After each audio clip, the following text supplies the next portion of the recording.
Hi hello నమస్తే welcome to our channel cook it up with Shruti Sisir. ఈరోజు మనం చేయబోయే రెసిపీ వచ్చేసరికి చోలే కర్రీ.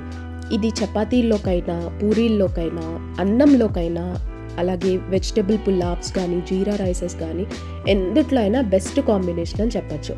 ఇప్పుడు దీని ప్రాసెస్ చూసేద్దామా. పెద్ద శనగలు అంటారు కదండి, దాన్ని ఒక 8 అవర్స్ వరకు సోక్ చేసుకోవాలి. మీరు మార్నింగ్ చేసుకుంటుంటే నైట్ ఓవర్ నైట్ సోక్ చేసేసుకోవచ్చు, లేదు ఈవినింగ్ చేసుకోవాలంటే మార్నింగ్ సోక్ చేయొచ్చు. చేశాక 8 అవర్స్ అలా అయిపోయాక మనం ఒక కుక్కర్లో ఆ పెద్ద శనగల్ని వేసేసి అందుట్లో ఒక టమాటా, ఒక బంగాళదుంప యాడ్ చేసేసుకుని కుక్కర్ మూత పెట్టేసుకోవాలి. ఒక 2 to 3 విజిల్స్ వచ్చాక కుక్కర్ ఆఫ్ చేసుకుని కుక్కర్ని కొంచెం పక్కన పెట్టేసుకోండి ప్రెషర్ పోయేంత వరకు.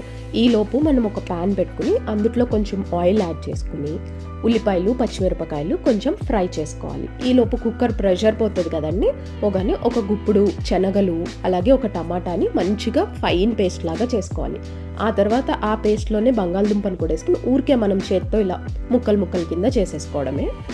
దాన్ని ఈలోపు ఉల్లిపాయలు పచ్చిమిరపకాయలు వేగిపోయి ఉంటే అందులో కొంచెం అల్లం వెల్లుల్లి పేస్ట్ వేసేసుకుని అది పచ్చివాసన పోయేంత వరకు వేపుకొని తర్వాత ఈ పేస్ట్ని అందులో యాడ్ చేసేసుకోవడమే. అలాగే మనం కొంచెం వాటర్ని కూడా యాడ్ చేసుకోవచ్చండి. మన కన్సిస్టెన్సీని బట్టి మీకు ఎంత కావాలంటే అంత వాటర్ని యాడ్ చేసుకోవచ్చు. అందులో ఉప్పు, కారం, పసుపు, గరం మసాలా వేసేసుకుని బాగా కలిపేసుకోవాలి.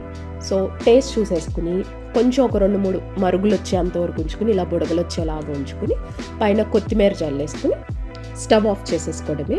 అలాగే ట్రై చేసి కామెంట్ బాక్స్లో కామెంట్ చేయండి. Please do share, like and comment to our channel.